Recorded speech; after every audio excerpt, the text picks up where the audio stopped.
especially gratifying that we can have not only Amy Greil with us today, but a couple of other guests joining us to talk about other matters related to the work that they do.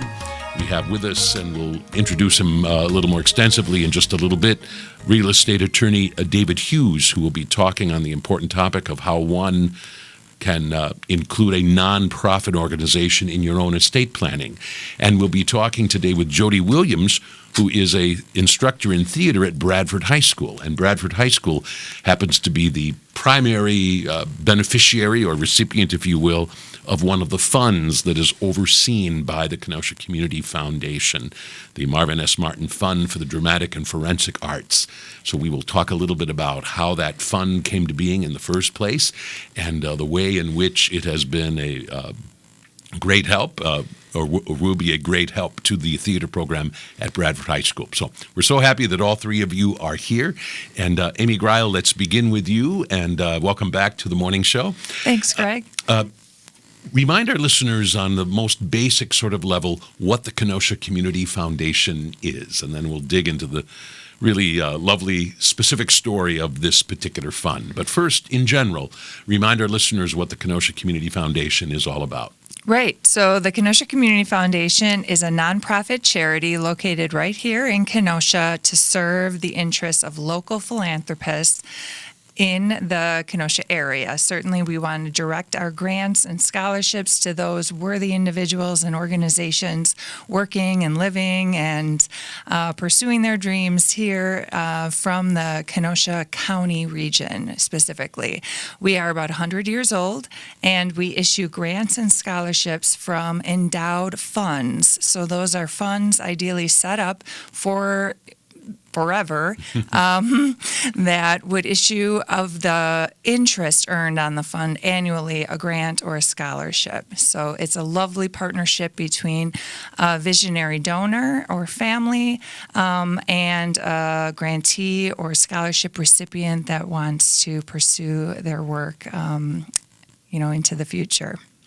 So explain to somebody who is blessed to have some funds to distribute out into the world, explain what the benefit is to utilizing their funds in this way through an agency like the Kenosha Community Foundation versus just taking out their checkbook and writing a big check to somebody. I mean, that might seem like a very simple way to do it, but of course, there are other ways and arguably much better ways to try to serve your community. Sure. So there's many forms of philanthropists. Some that want to make a direct gift to their favorite nonprofit. That is certainly a very valued role in the community, and you could take a portion of your wealth and give it directly to a nonprofit to put to use directly within the calendar year, however that looks. We're working with individuals that wish to establish an endowment that would pay out in perpetuity. So that's the difference. It may be a smaller amount of money, but over a much longer time frame. So whereas you could gift $100,000 to the Kenosha Literacy Council all in one swoop. With us, you would give essentially maybe a $10,000 grant, but that would last for all coming time. So it's much more impactful in my view because it will sustain an organization for the long term. They can really plan for that long term. And just as our foundation is a nonprofit, we love endowments because that means the money stays with us as well for the long haul. We retain the principal, so we can steward those resources in the community, assured that we have the power and the resources to really, make transformation happen right here locally forever. Right. So I suppose for somebody who would like their legacy to really live on long after they themselves are gone, this might really matter a lot. I mean, as opposed to writing a nice check for how many thousands of dollars, and that organization gratefully receives it and spends it, and it's gone. And in a sense, your legacy, in terms of you and this organization you care about, it in a sense ends right there. And you are talking about a legacy that goes on in perpetuity. Exactly. So explain why you have invited attorney David Hughes to join us today for this conversation. Well, David and I have been acquainted for the last few years, but working with David at the same law firm is one of our board members, Roberta Puntillo. So I'm well acquainted with their agency and certainly the quality and credibility of those that represent clients throughout the region. So David and I have worked together on a couple of fundraising projects with the Kenosha County Ceremonial Courtroom, incidentally. And when I referred to Roberta Puntillo, his colleague at the law firm, to say, is there an expert that you would recommend in estate planning? She said, well, just reach out to David Hughes. So I did. Glad to have David Hughes with us, and in just a little bit we will reintroduce Jody Williams, who kind of completes the trifecta here as we talk about a very specific fund that is managed by the Kenosha Community Foundation, namely the fund of Marvin S. Martin, the Marvin S. Martin Fund for the Dramatic and Forensic Arts. First of all, how many different funds, roughly, are we talking about under the auspices of the Kenosha Community Foundation?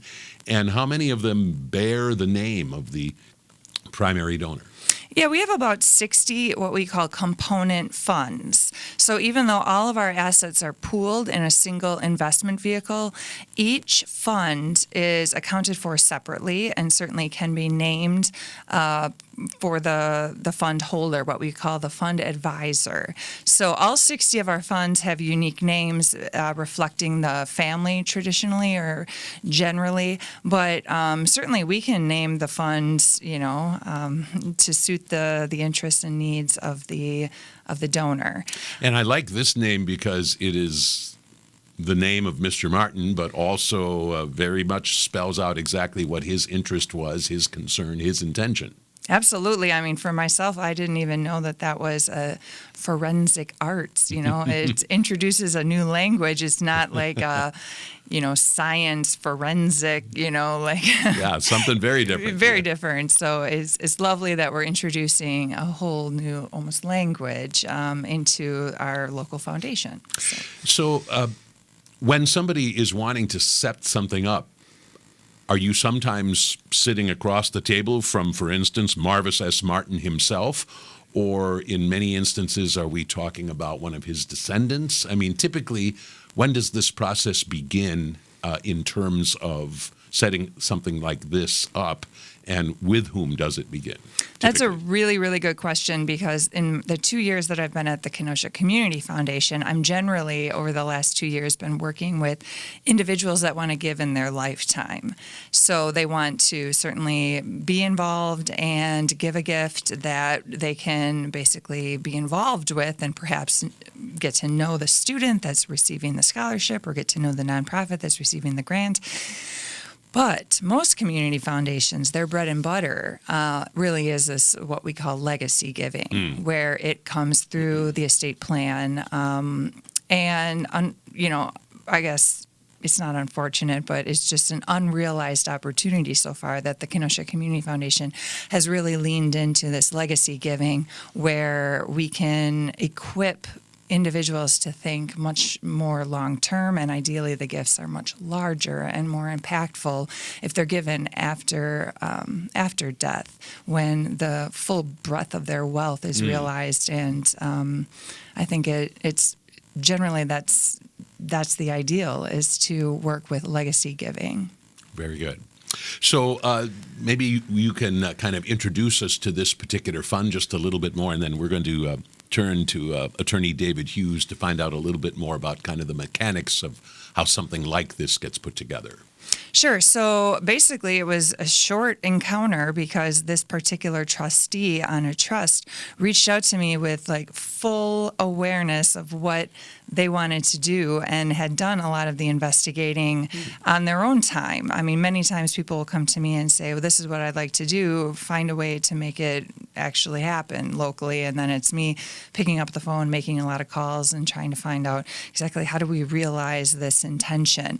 But in this case, Todd Berry, the trustee on this given trust, had already reached out to Bradford High School, contacted Jody here, who's with us today, and put all things in motion for me. So I was kind of the last person on the phone chain in this case, because it was just, he just needed a vehicle rather than giving the full gift to, say, the Kenosha Unified School District.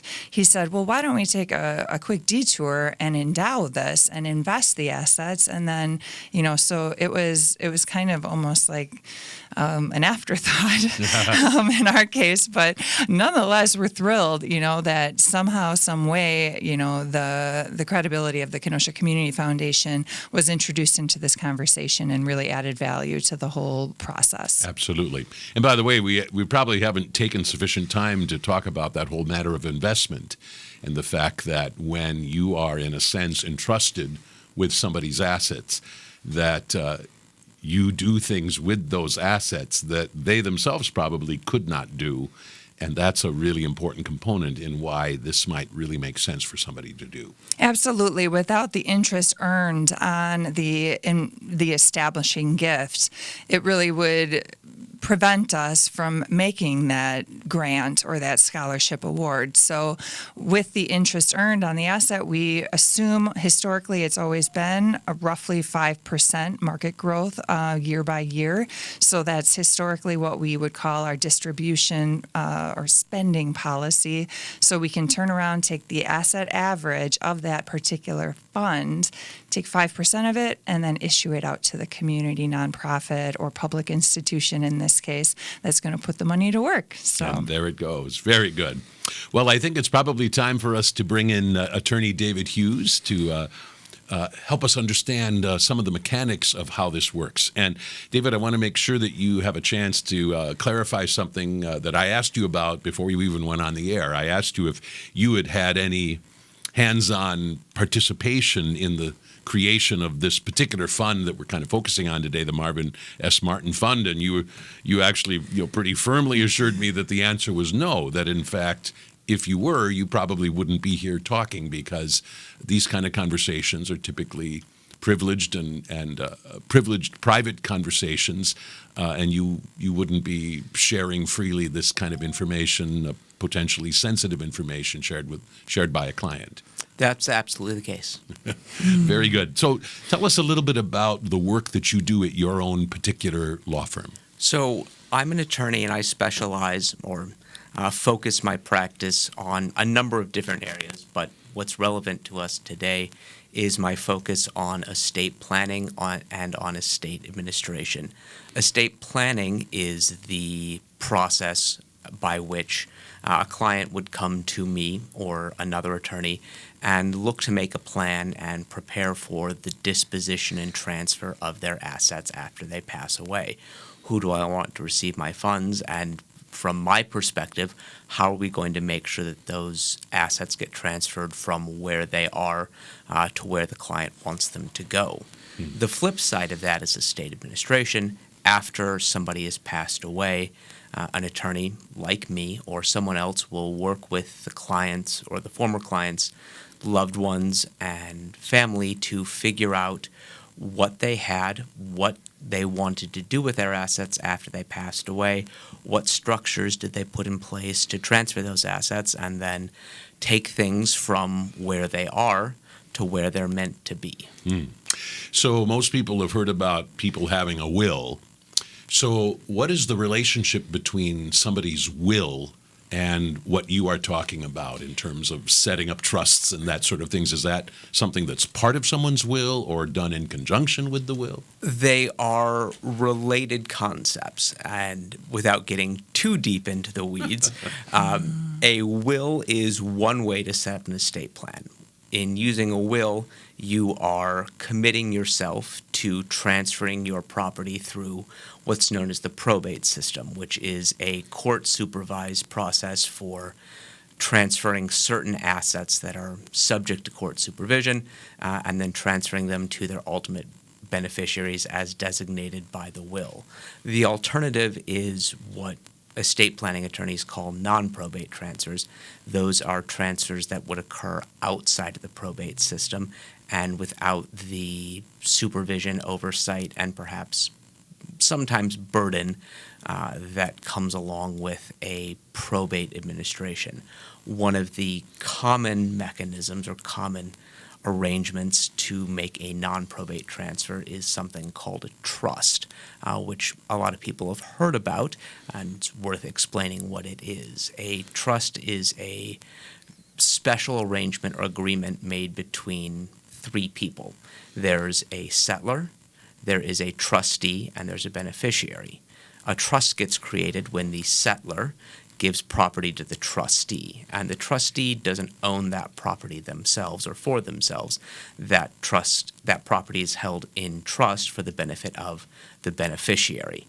And trust can be a very flexible way and very useful way of owning and managing property for a wide variety of different reasons.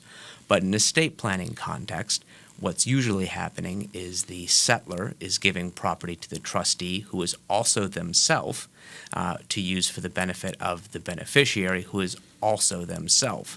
But they've set up alternatives and backups so that when something happens to the settlor, they have a new person who will step in and become the trustee, and a new beneficiary who will ultimately benefit from the assets that are subject to the trust, so that after the settlor passes away, the new trustee will step in, take care of the property that's subject to the trust, and administer it according to the settlor's new rules and distribute it to the beneficiary or beneficiaries that they designated according to the terms that they laid out in the original trust agreement.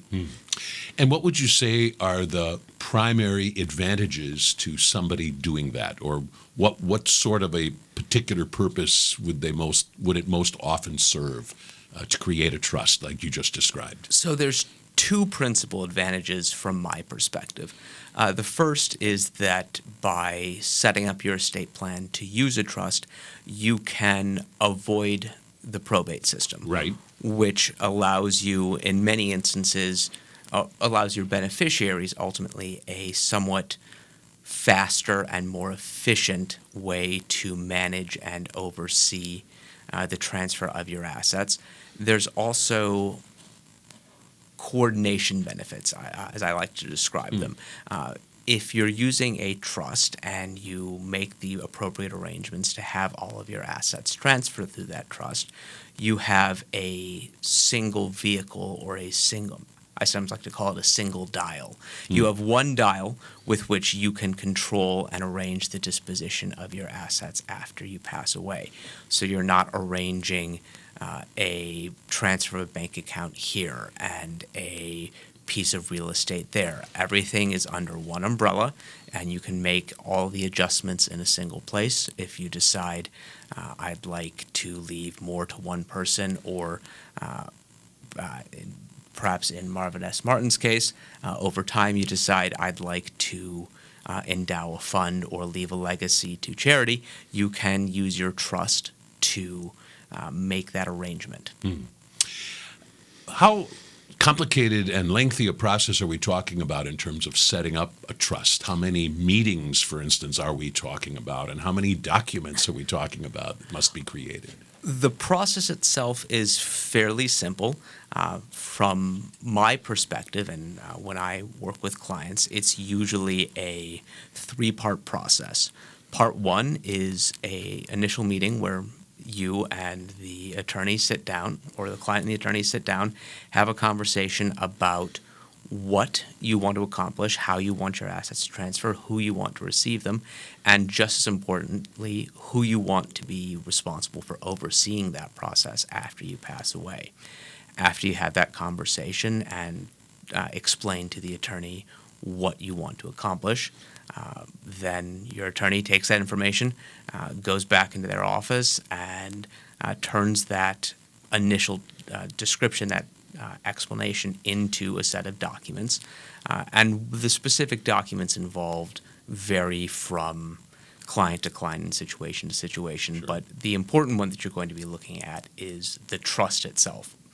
There's a number of different names for the underlying document. You can see it called a declaration of trust or the trust instrument, but you're looking at one principal document that would be created. Then there needs to be a second meeting where the Attorney and client come, sit down together, review, make sure the document prepared does what the client wants, and then you need to sign it. And then after that meeting is where there is a third round of work, and that's the funding of the trust.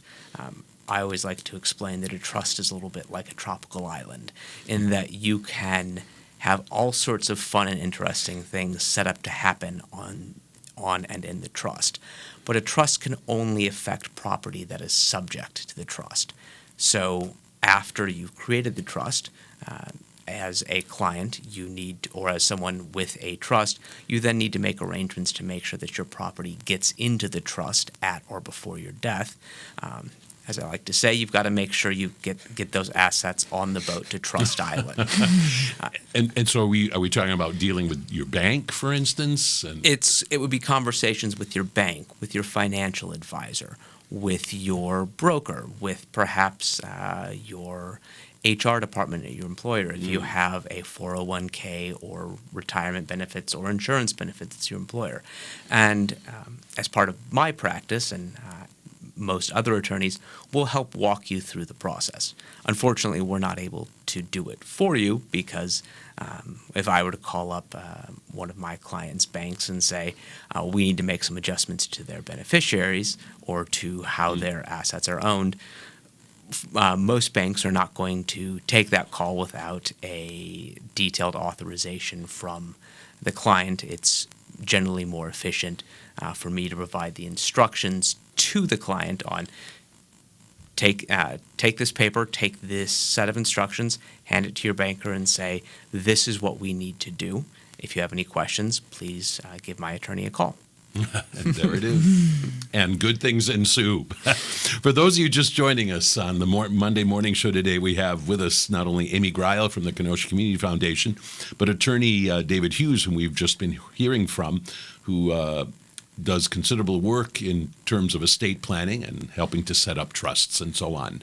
And we're talking very specifically today about something called the Marvin S. Martin Fund for the Dramatic and Forensic Arts. And we're about to bring into the conversation Jody Williams, who teaches theater at Bradford High School. So Amy Greil, all that David Hughes was just describing is something, of course, you're quite well acquainted with. How does this relate to the setting up of this particular fund that we're talking up today? I mean, is this an example of a trust? Correct. So in this case, one of the trustees, Todd Berry was the nephew of Marvin S. Martin, and he's taking forward the wishes. Marvin passed away over a year ago, and he's sort of dispensing of all those assets and reached out to me. And as I mentioned earlier, this was kind of like the last step of a long story because he had already made some contacts with the very, very end beneficiary, which is the Bradford High School performing arts programming. So Jody is here because at the end of the day, when all of the dust settles, she's going to be the one that's stewarding those assets or those grant dollars into real action. So I'm thrilled she could join us at kind of last minute notice here. As am I. It's great to have you here. Jody, are you in a position to tell us anything about Marvin S. Martin? I mean, well, I learned a fair amount about him the past month. Mr. Berry contacted us at the end of August, beginning of September, and explained that his uncle was a Bradford graduate from way back when Bradford was still downtown in its original building. Where Ruther is now. And that the performing arts and forensics had been such a huge part of his life that he went into it as a career. He himself was a theater teacher and an author, and he wanted to continue that specifically for Bradford in its current iteration, which we were talking before we came in here today, that how amazing is it that the teachers he had and the program that he went through 60 years ago had such a profound impact that he wanted that to be a part of his legacy moving forward. And he wanted to ensure that other students that he had never met, would never meet, had the opportunities that he did. That really is something, and in a sense that lengthens the legacy still further. That it's not just Marvin S. Martin who graduated all those decades ago, but it's his teachers who helped lay the foundation for who he ended up becoming. In a sense, this is their legacy living on as well, if not in name, in spirit, for the most part. So this is not somebody who you had ever met directly, and this is not someone who was coming to productions and so on. No. So this came as quite a surprise, I'm guessing. It did. Quite a happy one as well.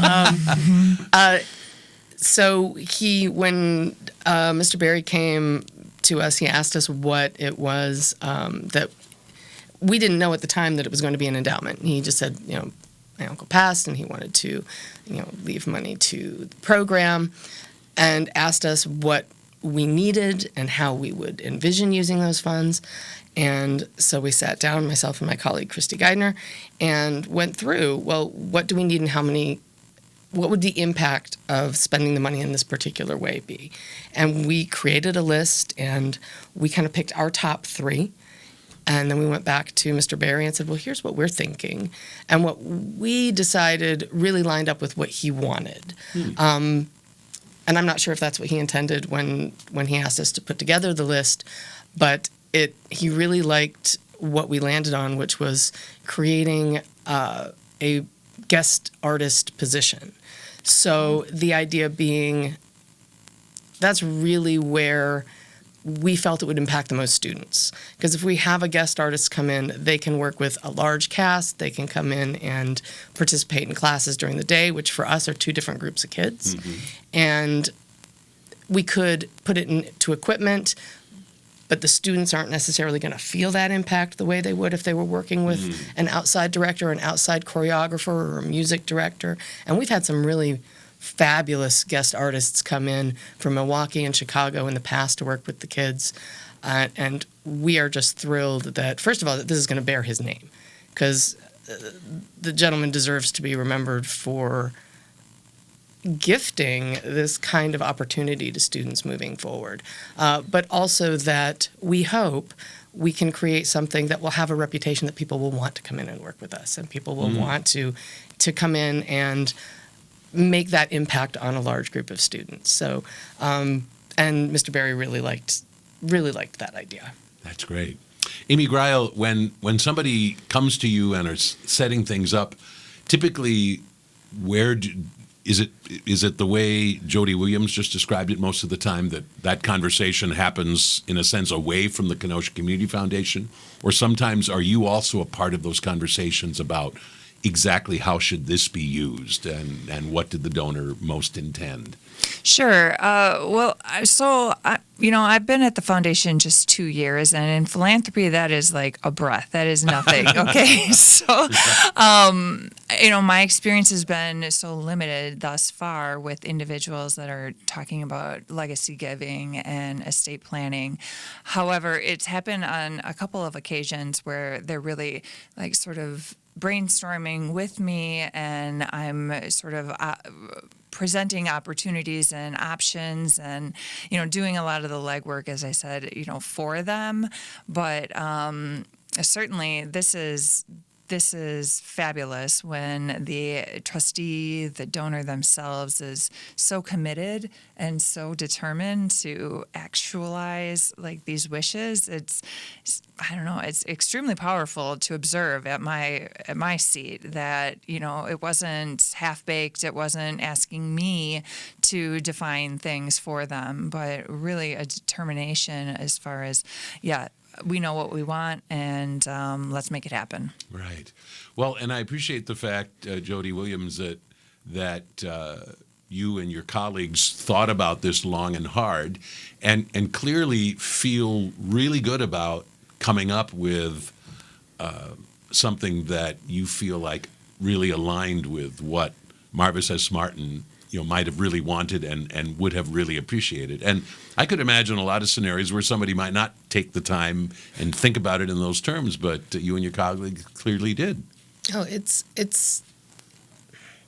very easy to say, oh, well, we've got X number of dollars in maintenance on this system, and we could easily do that. Or we need one more spotlight or Well, whatever. yeah, exactly. And you could, but ultimately it has to be what's going to affect the most students, what's going to make the biggest impact. And you can have, and as the technical director, I can't believe it's about to come out of my mouth, but you can have great theater without having a lot of great stuff. Okay? But ultimately it's true. It's what you can give to the students, and we felt that the professionalism in the community around us, and there's a lot of it. We are in such a good spot right between two major cities, and Kenosha is a fabulous community for the arts, whether people realize it or not. There's a lot going on here. So we felt that was really where it was going to be the best. Yeah. It might be good for you to take a moment to kind of describe to any listeners who aren't really acquainted with the scope of the theater program, for instance, at Bradford High School and Kenosha Unified overall, for that matter, but to give them some sense of just all that goes on. Oh, sure, I'd be happy to do and that. the scope of the work that you do. So specifically the Bradford Theater Program has been very active and incredibly large for a very long time. I've been a part of the theater program for 23 years. We just retired Holly Stanfield, who really built the program into what it has been for so long. We expanded, I want to say, about 10 years ago, once Indian Trail became a comprehensive high school. So all of those theater programs are really, really well supported by the district. We are really fortunate in a way that a lot of other school systems are not. We've got a lot of support. And our music programs as well. We kind of take for granted, I think, that we've got Orc Fest and Choral Fest and all of these music festivals and Bandorama. Other communities don't have these things, and they bring in artists as well.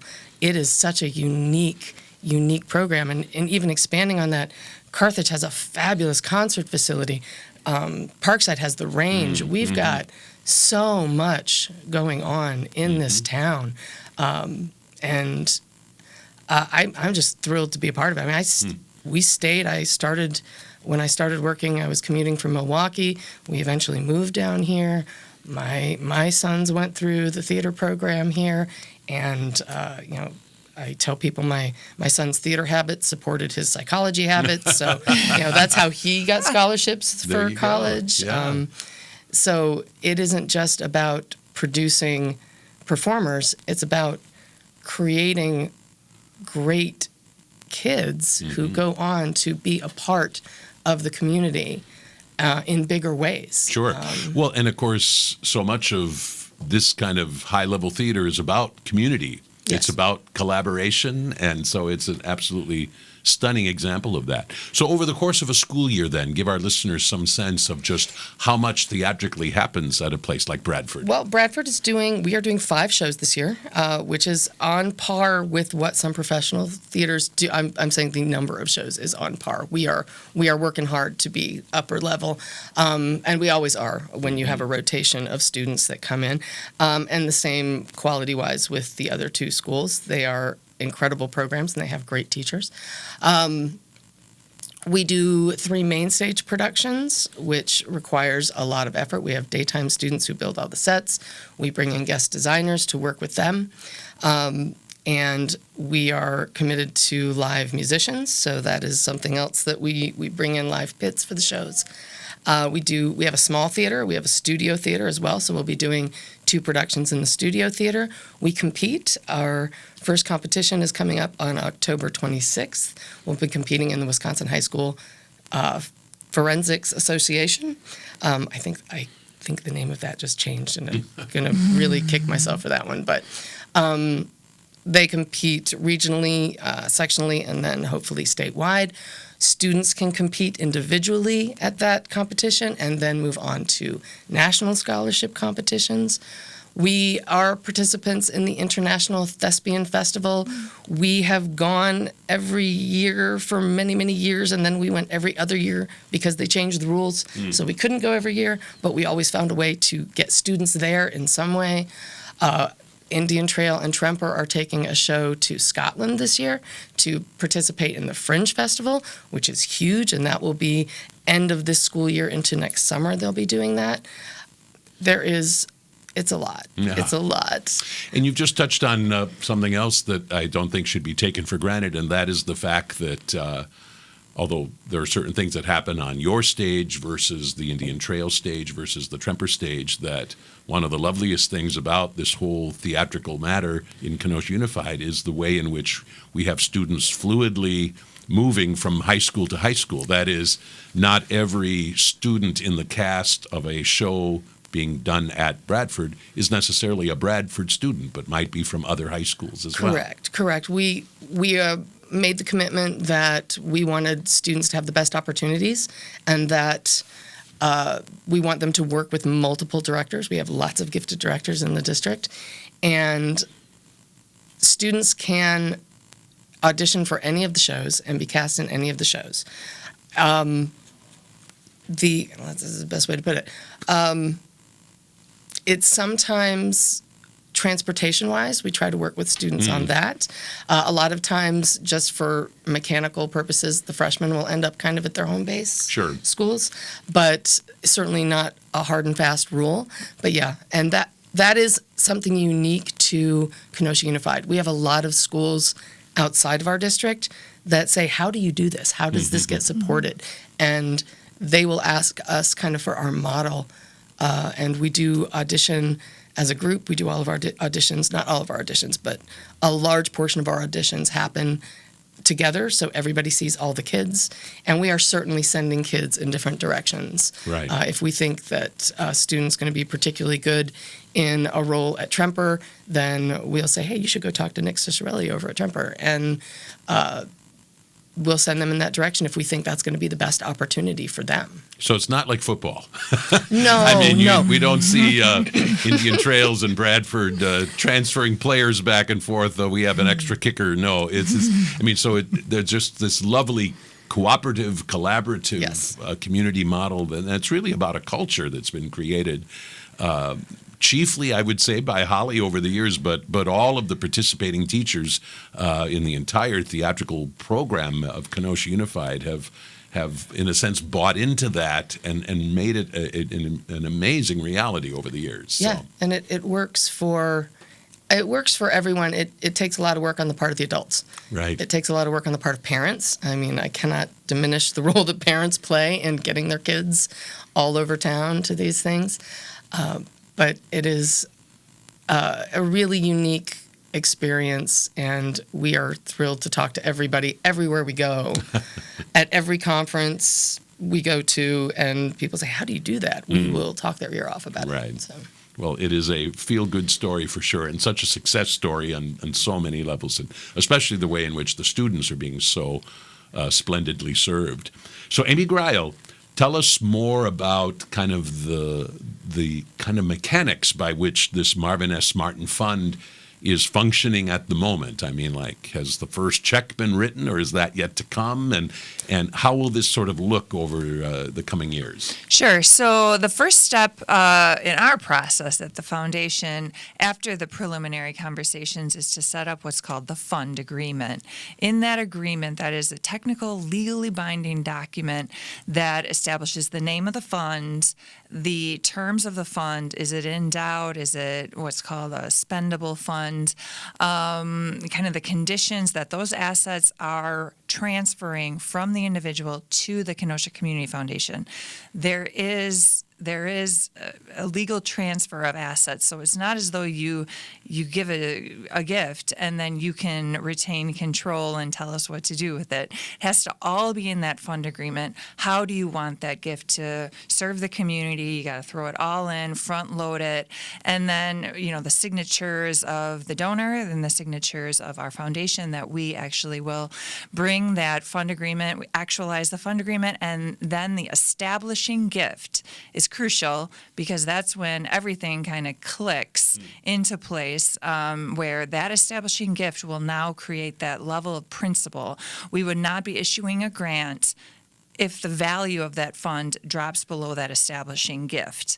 So that initial, it may start small and then grow over time. You certainly can add, over time, and I do believe there's more resources perhaps coming into this fund, but the establishing gift was received last week. So now it is in force, and now begins the time sort of ticking, and we would issue the first grant a year from the establishing gift being received. So that gives the asset enough time to accrue interest, and everything happens kind of on a yearly clock with us, so that we wouldn't make a grant until there is sort of an increase in the value of that asset over the course of a year. Very good. And so roughly a year from now, one way or another, Bradford High School will be receiving its first installment of funding from this fund. Absolutely. We look so forward to finding out, that first preliminary, guest artist. So we are now going to be tracking and part of the story, essentially, of Bradford's performing arts programs. And I'm so glad for this welcome opportunity to create a new partnership, and to do so with the school district, not in the form of a scholarship, is especially exciting, because that gift will not just support one student in their future endeavors, but like you say, it's the classes, it's the performances after school hours. There will be many, many more beneficiaries for this single gift than a single scholarship really can provide. So I am just thrilled. So thank you. That's fantastic. Well, we'll be excited to hear what happens. Are you already, it sounds like you're already planning in terms of who might be the first guest artist to be the beneficiary of this. Yeah, I'm sure. Well, we will be very excited to kind of follow this story further. Well, and Greg, I just want to make one quick note that those from the public that are hearing about this story can also contribute to this fund. So there's a public link on our website where you can contribute, and the public, at large can make small contributions and things like this. So it's not like only coming through the trust or only through the family. These are set up to be publicly serving and publicly supported. Right, and there are plenty of people who care about high school theater in Kenosha, and specifically at Bradford. So yes, anybody who shares that interest and passion is welcome to be a contributor to this fund. Amy Greil, for anybody who would like still more information about the Kenosha Community Foundation, either on their own behalf or on behalf of a loved one, what's the best way to connect with you? Yeah, just give me a ring at the office. My direct line is 262-618-7361. I am standing by to take calls, and really it's a whole, I enter the picture at any time in this thought process. So it's not as though you have to have exactly everything, figured out at that time, especially if you've never done this. We want to really encourage so many of our, local families and individuals that are moving through the world to consider philanthropy. That's the biggest charge of our foundation, is to say we have nascent philanthropists here that don't know that this path exists. Right, this opportunity is there. Absolutely. So come talk to us if you want to give a gift back to the community that is so special and endeared to you. So, yeah. Very good. Amy Greil, Executive Director of the Kenosha Community Foundation. David Hughes, remind our listeners again of the law firm with which you practice and how people could connect with you. Thank you. I'm with Puntillo, Camilli, and Hughes. We're in Kenosha, Wisconsin. And the best way to reach us or to reach me would be by phone. My phone number is 262-657-3500. Very good. And Jody Williams, what's the next show at Bradford High School? Next show at Bradford High School is Addams Family, opening on Halloween. I have a voice student who is in the cast and who's very excited about it, and I am hoping to see it, and I hope a lot of people will make a point of that. And again, when does it open, did you say? We open on Halloween. All right. A fun show based, of course, on the classic television comedy. Well, my thanks to all three of you for being my guests on the morning show today. Jody Williams from Bradford High School, David Hughes, real estate attorney, and of course, Amy Greil, the boss, the executive director of the Kenosha Community Foundation. Great to have all three of you here on the morning show, and best wishes to all of you with the good work that you do. Thank you, Greg. Thank you.